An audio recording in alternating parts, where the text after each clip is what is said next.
세상은 하나가 아니다. 보고 들리는 세계가 있는가 하면 누구에겐가는 보이지 않거나 들리지 않는 세계가 존재한다. 몇 년 전에 이렇게 자기 가족을 다큐멘터리 영화로 만든 영화가 있었는데 제목이 반짝이는 박수 소리라는 제목이었습니다. 이길보라라는 감독이었는데요. 그렇게 나이가 많지 않은 이제 곧 20대 금방 되는 젊은 여자 감독이었는데 자기 가족사를 다큐멘터리로 만들었습니다. 그 다큐멘터리의 시작은 어떻게 되냐면 축구 선수가 되고 싶어 했던 아빠, 교사가 되고 싶어 했던 엄마, 그런데 이 아빠와 엄마는 말을 할 수 없는 사람들인 거죠. 그리고 그 두 사람이 만나서 결혼을 했을 때에 이 감독을 이야기하고 있는 이보라라는 이 사람과 동생 광희라는 동생이 태어나는데 다행히 이 두 자녀는 보통 사람들처럼 듣고 말할 수 있는 사람들. 그러면서 이 감독이 자기가 자라면서 경험했던 두 다른 세계에 대한 이야기를 가족사 속에서 풀어내는 겁니다. 한쪽에는 비록 소리가 없지만 가족으로서 서로 용납하고 용서하고 함께 어우러져 사는 사랑스러운 모습. 그렇지만 그것을 밖에서 바라보는 세상은 이 감독과 동생에게 뭐라고 말을 했냐면 너희가 장애인을 부모로 둔 아이들이니 너는 다른 아이들보다 공부도 더 잘해야 되고 더 착해야 되고 더 열심히 살아야 된다. 그러면서 이 영화를 통해서 계속적으로 보여주는 것 중에 가장 인상적인 것은 이 가족이 노래방에 가는 겁니다. 이 농아 장애인인 이 엄마가 김수희의 애모를 부르는 거예요. 들리지 않고 말을 못하는 이 아빠가 탬보린을 치는 겁니다. 그러니까 이 엄마가 불러내는 소리가 우리가 말하는 노래소리가 아니지요. 제 귀에는 괴성처럼 들리는 거예요. 그러면서 나오는 이야기가 농아들, 말을 못하는 사람들도 소리를 만들어낼 줄은 압니다. 우리가 말하는 소리가 구체적인 소리로 우리의 귀에 들리지만 그들 또한 만들어내는 소리가 있는데 이 소리를 그들이 속한 세상의 사람들, 밖의 세상에 속한 사람들이 그들로 하여금 소리를 못 내게 한다는 거죠.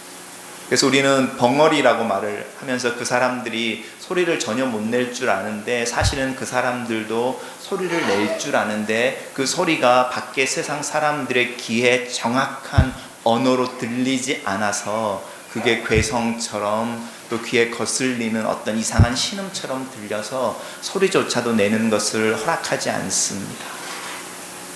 제가 그 다큐멘터리를 이렇게 잠깐 이렇게 보면서 제 안에 드는 생각이 참 우리가 살고 있는 세상에는 우리가 알고 있는 세상 한 세상을 사는 것 같지만 우리는 각각 다른 세상을 살고 있고 우리가 살고 있는 각각 다른 세상들이 이렇게 서로 오버랩 겹쳐 있어서 서로 주거니 받거니 영향력을 주고받고 사는데 그 영향력이 우리의 마음이 열리고 서로 그 영향력에 이렇게 민감하게 반응할 수 있다면 참 이렇게 아름다운 세상이 만들어질 수 있겠구나 이런 생각을 했습니다.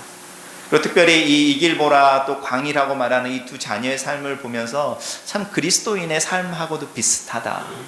우리가 밖의 세상에 나가면 네가 그리스도인이라면 다른 사람들보다 더 열심히 착하게 거짓말하지 않고 법을 지키면서 살아야 돼 라고 말하는 무언의 압력들이 우리에게 있잖아요.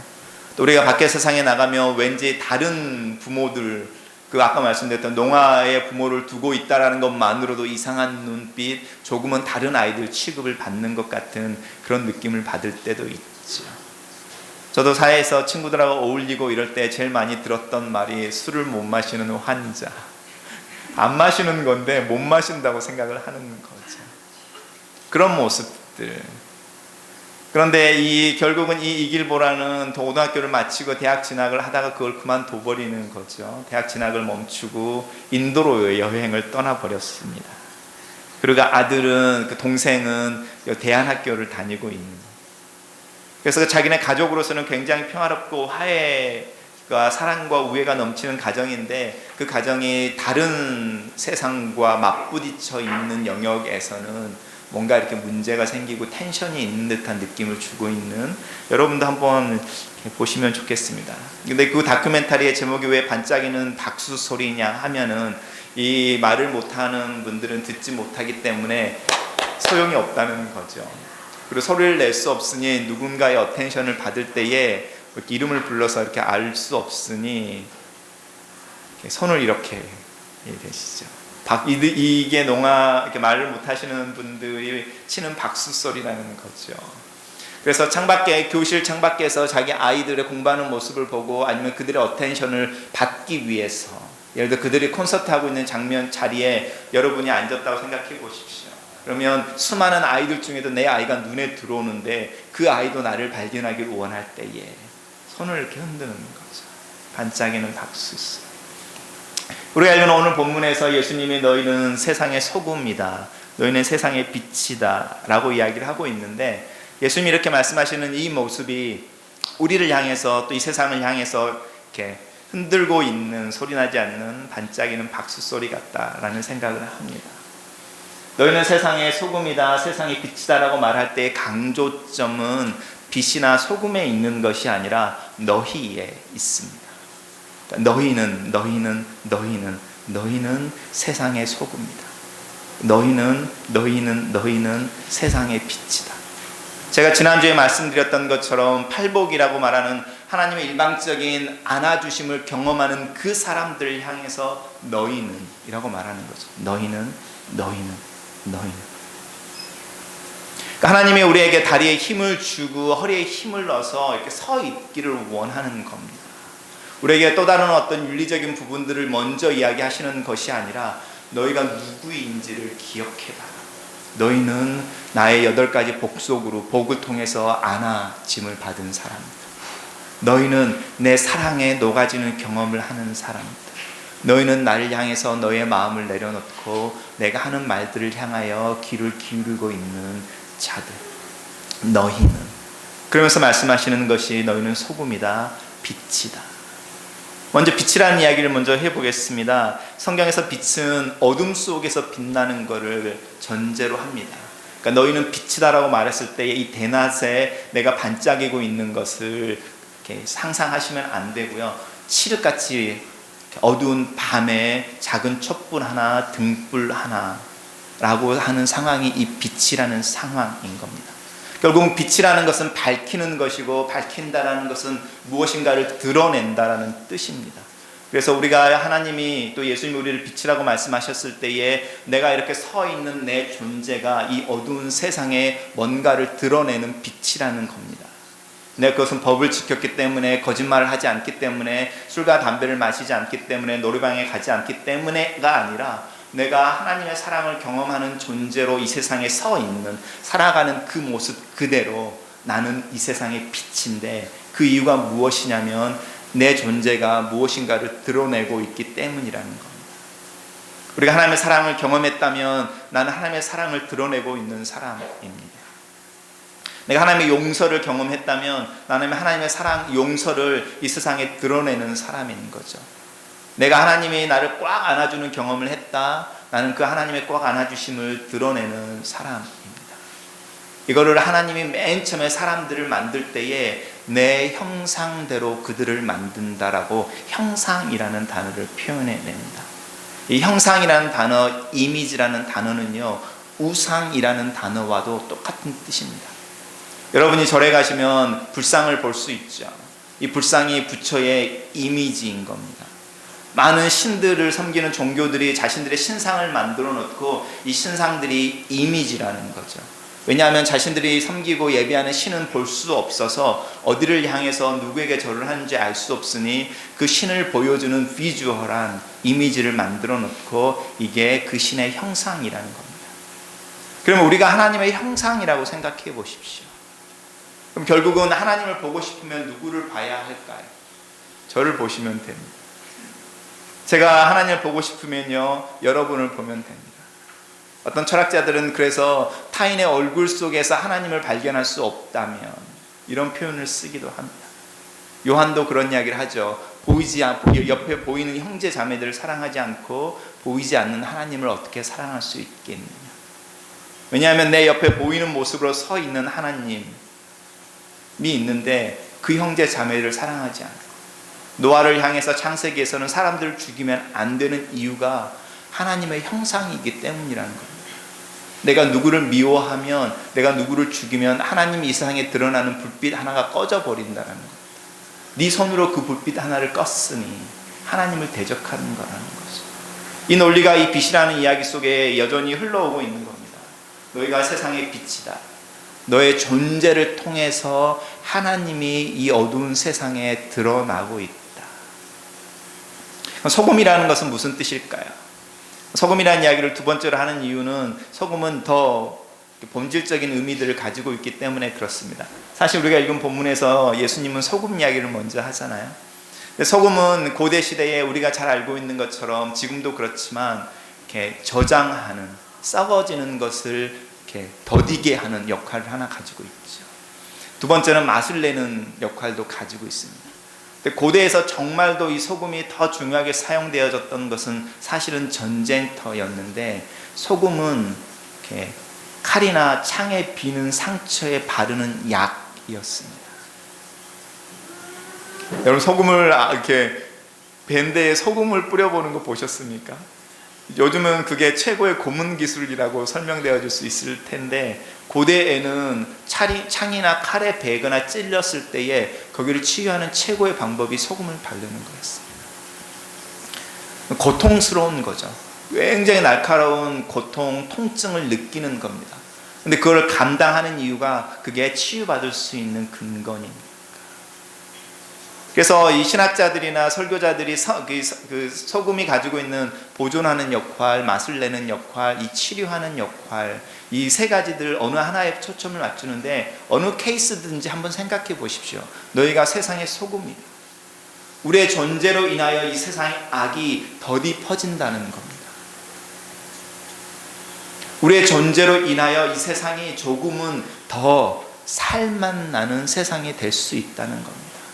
제가 얼마 전에 읽은 책에서 그분이 이제 저자가 이야기하기를, 자기가 대학 시절에 생물학 과목을 들었던 그 교수는 굉장히 이렇게 창조론과 기독교 신앙을 부정하고 공격하는 사람이어서 강의 때마다 와서 계속적으로 기독교의 교리들을 이렇게 대적하고 이렇게 반대하는 이렇게 강의들을 하는데, 한 사람 한 사람 호응을 얻더니 마지막에는 한 학생의 손을 들더니, 그렇습니다. 이 세상에는 교회가 다 없어져야 합니다.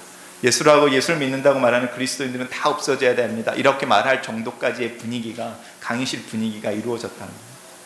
근데 그때 이 교수가 맞아 이럴 줄 알았는데, 이 교수가 그건 안 돼 이렇게 말을 하더래요. 왜냐하면 이 세상에 교회가 없어져 버리면 우리는 이 세상이 지금보다 훨씬 더 나쁜 세상이 될 것이기 때문에. 사실은 한국의 많은 교회들이 욕을 얻어먹고 있지만, 사실은 잘 살펴보십시오. 사회복지시설이나 복지기관들이나 사회 구석구석에서까지 피가 통할 수 있도록 헌신하고 봉사하고 사랑의 섬김을 하는 사람들은 사실은 캐톨릭을 포함해서 기독교인들, 기독교 단체들이 사실은 한국 사회의 바탕을 받치고 있는 요소들이 있습니다. 소금의 역할들을 사실 하고 있는 거죠. 근데 오늘 포커스를 맞추는 것 중에 하나는 그 날카로운 느낌의 고통을 주면서 상처를 치료해내는 그리스도인이라는 부분도 오늘날의 분위기 속에는 중요한 소리일 수 있습니다. 왜냐하면 우리가 우리 문제에, 우리의 고통에, 우리의 감정적인 문제에 침몰해서 이 세상의 소금이라고 말하는 역할, 그 존재 역할들을 잊어버리는 경우가 많이 있으니까. 그리스도인의 존재가 어떤 단체나 어떤 상황에서 정말로 아픈 경험이 이루어진다는 거죠. 예를 들어서 여러분이 일하는 직장이나 어떤 학교나 연구 안에서 여러분이 신앙의 양심 때문에 내부 고발자가 된다고 생각해 보십시오. 굉장히 아픈 통증이 그 공동체에 주어지는 거죠. 하지만 여러분은 그 순간에 소금의 역할을 감당하고 있는 것일 수도 있습니다. 일상에 많은 사람들이 점점 이 샤프하다고 말하는 이 페인을 주면서, 목소리를 주면서 악을 저지해내려고 하는 그 의도들이 점점 없어지고 있죠. 한국의 현실 속에서도 계속적으로 지적되어지는 게 이야기가 되어지죠. 얼마 전에 트럼프 정부에서 행정명령이 이루어졌을 때 그걸 거부하는 장관이 있었죠. 근데 한국에는 왜 그런 사람이 없느냐라고 말을 할 때에 똑같은 질문인 겁니다. 소금. 이라고 하는 역할을 감당하는 이들이 사회 속에 점점 줄고 있다. 말씀을 정리를 해보겠습니다. 예수님이 우리를 향하여 이야기를 해주시는 부분에 포커스를 먼저 맞추셔야 합니다. 빛과 소금이 먼저가 아니라 하나님의 사랑의 녹아짐을 경험한, 하나님의 용서를 경험한, 하나님이 깊이 안아주는 것을 경험한 너희가 첫 번째 파운데이션. 그리고 그 파운데이션 위에 우리를 규정해 주시는데, 그 규정이 너희는 하나님의 사랑과 하나님의 나라와 하나님의 용서를 드러내는 사람들이다. 빛이라는 의미입니다. 소금이라는 의미를 통해서 마가복음이나 누가복음에서는 구체적으로 무슨 이야기를 하고 계시냐면, 너희들 안에 소금을 가지고 다녀라, 소금을 가지고 있어라 라고 표현을 하십니다. 그러면서 이 소금을 가지고 있다라는 행위는 다른 사람들과 평화를 누린다. 그래서 실제로 유대인들은 소금 언약이라는 그런 의식을 가지고 있었는데, 저와 찬식 집사님이 소금을 나눠 먹는 거예요. 한 숟갈씩 갑자기. 그게 무슨 뜻이냐면, 당신과 내 사이에는 평화만이 있습니다. 우리 둘은 이제부터 서로를 신뢰하는 베스트 프렌드처럼 영원히 살아갈 겁니다 라고 말하는 이 우정의 언약이 소금 언약이라고 그래서 한 숟갈씩 소금을 퍼먹었다는 겁니다. 우리 오늘 교제 시간에 다 소금 한 숟갈씩 퍼먹으면서 우리가 교회를 이루고 있는 약속을 하면 좋을 것 같은데, 예수님이 말씀을 하시는 거죠. 너희들 안에 소금을 가지고 있어. 너희들 소금을 가지고 있다면 주변에 있는 이들과 평화를 누리게 될 거다. 우리가 소금으로 산다라는 것은 평화를 가져오는 자, 평화를 만드는 자라는 뜻입니다. 아까 말씀드렸던 것처럼 우리가 이 시대의 악을, 또 이 시대의 어떤 불의에 대해서 저지하고 저항하고 조금은 늦게 그것이 퍼질 수 있도록 방패의 마귀가 되어주는, 서 있는 존재.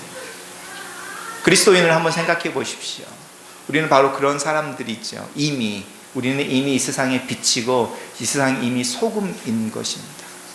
내가 아무것도 하고 있지 않는 것 같지만, 내가 내 스스로 내 개인의 문제와 씨름하고 있어서 내 주변에 있는 이들을 돌아보고 있지 않는 것 같지만, 내가 존재하고 있다는 그 이유 하나만으로 하나님은 드러나고 있고 이 세상은 더디 악해져 가고 있는 것입니다. 거기에 우리가 힘을 얻어서 다른 뭔가 하나 액션으로 드러날 수 있다면, 이라는 부분이 이 산상수훈에서 이제 시작되어지는 거죠. 그러면 어떻게?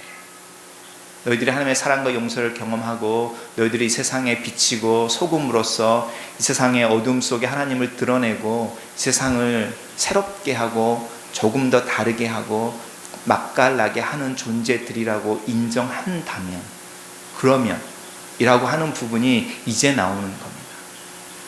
순서대로 가셔야 합니다. 내가 누구인지에 대한 자각, 그분이 나를 향해서 부르고 있는 그 정체성에 대한 인식, 인정, 그게 첫 번째. 그래서 그렇게 사는 겁니다. 그래서 로얄 패밀리들을 한번 생각해 보십시오.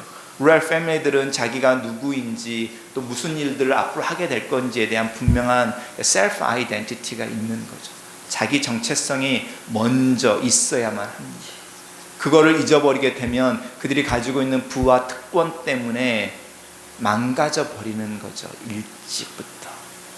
그리고 정작 그들이 이제 성년이 돼서 왕위를 물려받아야 된다든지 리더십을 발휘해야 되는 위치가 서 있을 때에 이미 이 사람은 그 역할을 감당할 수 있는 사람이 아닌 거죠.